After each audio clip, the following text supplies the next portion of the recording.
السلام علیکم۔ لبنہ اردو اکیڈمی میں آپ سب کو خوش آمدید ہے۔ آج ہم اپنی کلاس میں ایک یو بورڈ جماعت دہم کی غزل ادا جعفری کی یہ خوبصورت غزل پڑھیں گے۔ ادا جعفری ایک ایسی شاعرہ ہیں جن کے انداز میں والہانہ پن، ترنم آپ کو ان کے کلام میں نظر آتا ہے، اور اس کے ساتھ ساتھ انہوں نے اپنی جس طرح سے جذبات کا اور رومان انگیز کیفیت کا اظہار اپنی غزل میں کیا ہے، وہ آپ کو اس کو پڑھ کے بخوبی اندازہ ہو جائے گا۔ پہلا شعر ہے اس کا: ہونٹوں پہ کبھی ان کے میرا نام ہی آئے، آئے تو صحیح برسرے الزام ہی آئے۔ اس شعر میں شاعرہ، دیکھیے ہر شعر جو ہے وہ اپنی ایک کیفیت، ایک جذبہ اور ایک انداز لیے ہوئے ہوتا ہے۔ اس شعر میں شاعرہ جس کیفیت کا اظہار کر رہی ہیں اور جو جذبہ ہمیں اس میں نظر آتا ہے وہ یہ ہے کہ ان کی بے پناہ محبت جو اپنے محبوب کے ساتھ ہے، اور ان کی جو ایک حسرت ہمیں نظر آتی ہے کہ وہ ایک خواہش جو وہ اپنے دل میں رکھتی ہیں کہ کاش ان کا محبوب اپنی زبان سے ان کا نام تو لے، کبھی محبوب کی باتوں میں، کبھی کسی محفل میں ان کا ذکر تو آئے، اور وہ محبوب جب ان کا ذکر کرے گا اور اپنا نام ان کے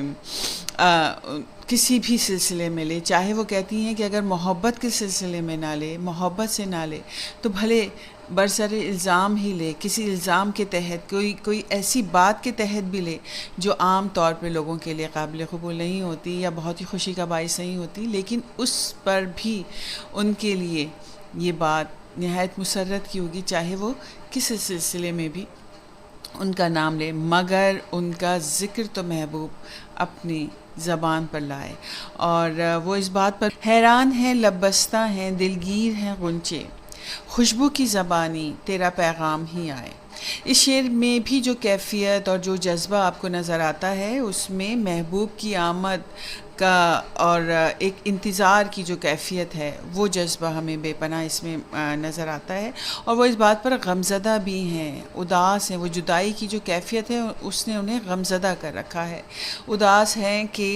کاش ان کا محبوب جلد از جلد آئے اور وہ جدائی کا لمحہ ختم کرے، جدائی کی جو مدت ہے یہ ختم ہو جائے، تکلیف جس سے وہ گزر رہی ہیں وہ اب تو ختم ہو۔ وہ کہہ رہی ہیں کہ نہ میں ہی صرف اداس نہیں ہوں، میں ہی غمزدہ اور دکھی نہیں ہوں، بلکہ ارد گرد کے تمام موسم، تمام منظر سب ہی اس بہار کے منتظر ہیں، اس آمد کے منتظر ہیں جس کی وجہ سے ہر سو بہار آ جائے گی، پھول کھل پڑیں گے اور خوشبو بکھر جائے گی، اور ہر شے خوبصورت اور رنگین نظر آئے گی۔ اور وہ کب ہوگا؟ ایسا اس وقت ہوگا جب ان کا محبوب ان کے سامنے آئے گا اور محبوب کا دیدار انہیں نظر آئے گا۔ ان کے محبوب کی آمد پہ جو کلیاں خاموش اور کھلنے کی منتظر ہیں اور اداس ہیں، وہ سوگوار سی نظر آتی ہیں، وہ بھی خوشی سے کھل پڑیں گی اور ہر سو بہار آ جائے گی۔ لمحات مسرت ہیں تصور سے گریزاں، یاد آئے ہیں جب بھی غم و آلام ہی آئے۔ اس شعر میں شاعرہ اپنی غمزدہ محبت اور کے بارے میں بتا رہی ہیں۔ اس شعر میں جو کیفیت ہے وہ اس غم کا اظہار ہے، اس دکھ کا اظہار ہے جو انہوں نے اپنی محبت کے سفر میں طے کیا ہے۔ وہ کہتی ہیں کہ جب بھی وہ اپنی محبت پر نظر ڈالتی ہیں، محبت کے سفر پہ نظر ڈالتی ہیں، تو انہیں مسرت اور خوشی کا کوئی لمحہ نظر نہیں آتا۔ انہوں نے محبت میں بہت ہی غم اور بہت ہی دکھ اٹھائے ہیں۔ یہ محبت جو ہے اس میں سوائے دکھوں کے، سوائے تکلیفوں کے اور سوائے امتحانوں کے جن سے وہ گزری ہیں، کوئی ایسا خوشی اور مسرت کا لمحہ ان کے پاس سوچنے سے بھی انہیں یاد نہیں آتا، اور ان کی اسی طرح سے ان کی زندگی بھی دکھوں اور تلخ یادوں اور تلخ تجربات سے بھری پڑی ہے۔ تاروں سے سجائیں گے رہے شہر تمنا، مقدور نہیں صبح چلو شام ہی آئے۔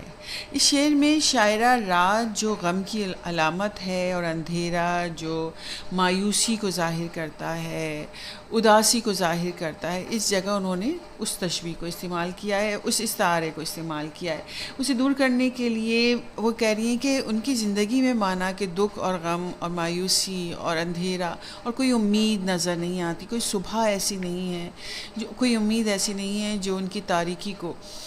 ختم کر دے اور ایک امید کے تحت وہ نئی روشنی کے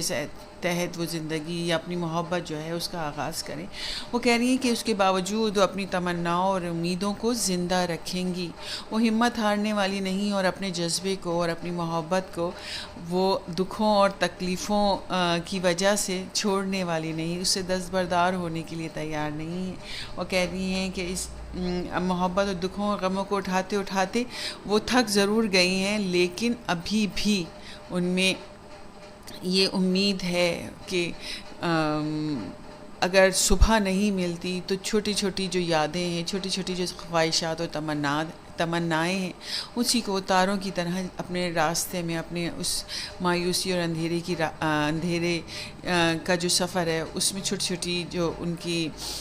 خواہشات ہیں اس کو روشن کر کے تاروں کی مانند اسے روشن کریں گی اور اپنے راستے پر چلتی رہیں گی، اس محبت سے یادوں کے، وفاؤں کے، عقیدوں کے، غموں کے کام آئے جو دنیا میں تو اصنام ہی آئے۔ اس شعر میں شاعرہ اپنی محبت میں جن سہاروں کے ساتھ زندگی گزار رہی ہیں، وہ یادیں، وہ وفا اور وہ عقیدت ہے اور وہ غم ہے جو انہوں نے محبت میں اٹھائے ہیں، اور یہ کہتی ہیں کہ یہ دکھ اور غم انہیں تنہا نہیں کرتے، یہ دکھ اور غم انہیں توڑتے نہیں ہیں، انہیں ان کی محبت کو ختم نہیں کرتے، انہیں مایوس نہیں کرتے، بلکہ انہی یادوں، غموں اور دکھوں اور تکلیفوں کو وہ اپنے ساتھ، اپنے سینے سے لگائے اس سفر میں آگے بڑھتی چلی جائیں گی۔ ان کے اور یہ دکھ اور یہ جو غم ہیں، یہ ناتمام حسرتیں ہیں، یہ ان کی ساتھی ہیں، ان کے محبت کی ساتھی ہیں، اور اگر انہیں خوشیاں میسر نہیں آئیں اور انہیں محبت میں وفا نہیں ملی، وفا کے بدلے انہوں نے جفائیں حاصل کی ہیں، لیکن اس کے باوجود محبت کا سفر چلتی رہیں گی، اس محبت سے دستبردار ہونے کے لیے تیار نہیں ہیں، اور انہی دکھوں اور غموں کے سہارے، انہی تکلیفوں کے سہارے وہ اپنی زندگی گزار لیں گی۔ کیا راہ بدلنے کا گلہ ہم سفروں سے، جس راہ سے چلے تیرے در و بام ہی آئے۔ اس شعر میں شاعرہ اپنے ہم سفروں اور اپنے ساتھیوں کے بچھڑنے کا لیکن یاد تو کرتی ہیں، لیکن اس کا شکوہ نہیں کرتی۔ وہ کہتی ہیں کہ بہت سے ساتھی آئے، بہت سے دوست ایسے آئے جو ان کے دکھ اور غم کو سمجھے، جنہوں نے ان کے دکھ اور غموں کو سنا اور ان کو سمجھے، لیکن اس کے باوجود وہ تھوڑا عرصہ ان کے ساتھ دینے کے بعد ان سے بچھڑ گئے یا انہیں چھوڑ گئے۔ تو کہتی ہیں کہ اس سے انہیں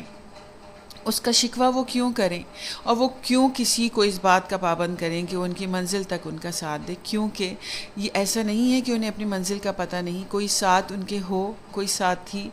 کوئی ہمدرد ان کا ساتھ دے یا نہ دے، لیکن انہیں اپنی منزل کا پتہ ہے، اور اگر انہیں تنہا بھی اس منزل تک جانا پڑے، کوئی ان کا ساتھ دینے والا، کوئی ہم سفر، کوئی ہمدرد نہ ہو، تو بھی وہ تنہا اپنی منزل تک چلتی رہیں گی۔ وہ تھک کر اس منزل کو، اس سفر کی تکلیفوں سے تھک کر اس کو چھوڑنے والی نہیں، چاہے وہ تنہا ہی سفر کریں، چاہے دنیا میں کوئی ان کا ہمدرد اور ان کا درد سمجھنے والا ہو یا نہ ہو، لیکن وہ تنہا اپنی منزل تک سفر کریں گی، کیونکہ انہیں پتہ ہے کہ ان کی منزل کیا ہے محبت میں۔ تھک ہار کے بیٹھے ہیں سر کوئے تمنا، کام آئے تو پھر جذبہ ناکام ہی آئے۔ اس شعر میں شاعرہ اپنے ناکام عشق کے سفر کے بارے میں بتا رہی ہیں کہ جب وہ اپنی آرزوؤں اور تمناؤں کے پورے نہ ہونے پر مایوس اور دل برداشتہ ہوتی ہیں، تو پھر ان کا سہارا کیا ہوتا ہے؟ تو پھر بھی ان کا سہارا،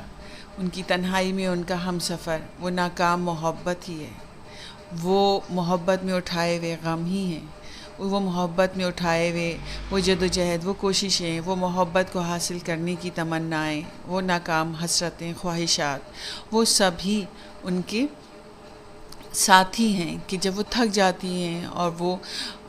تھک کے سوچنے جب بیٹھتی ہیں اور اپنی محبت پہ نظر ڈالتی ہیں تو ان کو وہ تنہا اپنے آپ کو نہیں پاتی، بلکہ ان کے ساتھ وہ ناکام محبت اور وہ تمنائیں، وہ حسرتیں، وہ سب ان کے ساتھ آ بیٹھتی ہیں اور وہ مل کے اس محبت کو یاد کرتی ہیں۔ ان کی تنہائی میں وہ کہتی ہیں جب میں تنہا ہوتی ہوں تو بھی میں میرا ساتھ دینے کے لیے وہ حسرتیں، وہ تکلیفیں، وہ مایوسیاں ہوتی ہیں جو ساری زندگی ان کے ساتھ ساتھ رہیں